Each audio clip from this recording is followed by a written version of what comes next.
প্রাক্তন পৌরপিতা মোজাহারুল ইসলাম তিনি বলেছেন যে তৃণমূল দলে অনেক দুর্নীতি হয়েছে এবং তার কারণে তিনি সিপিএমে গেছেন এবং দুর্নীতি। দেখেন, তৃণমূল দল প্রাক্তন চেয়ারম্যান করেননি, উনি করেছিলেন 5 বছর ধরে, 5.5 বছর ধরে গোটা পুরসভাটাকে চুরি।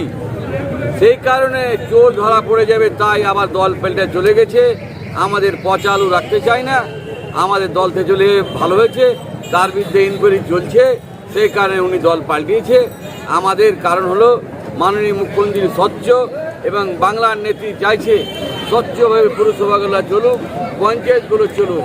তাই কারণে আমাদের প্রাক্তন চেয়ারম্যান তার কি ব্যবসা আছে তার স্ট্যাটাস নিয়ে সে পচা আলু ছিল, কোনোদিনই তৃণমূলের ভোট করেনি, 16তেও করেনি, 21ও করেনি, 19ও করেনি, কোনোদিন তৃণমূলের ভোট করেনি।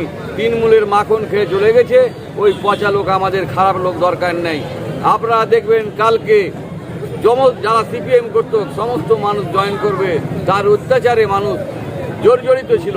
তাই আমরা বলবো যে আমাদের কাছে পালিয়ে গেছে, আমরা দল বেঁচে গেছি। তাহলে কি তদন্ত করবেন তার বিরুদ্ধে? অবশ্যই তদন্ত হবে, কারণ হলো যেগুলো দুর্নীতি করেছে সেগুলো তদন্ত হবে। এরও আপনাদেরকে স্টেটমেন্ট দিয়েছি, আজও দিচ্ছি। আমি সামনে ভোট নিয়ে খুব পড়বে না, প্রভাব পড়বে না আমাদের কোনো প্রভাব পড়বে না।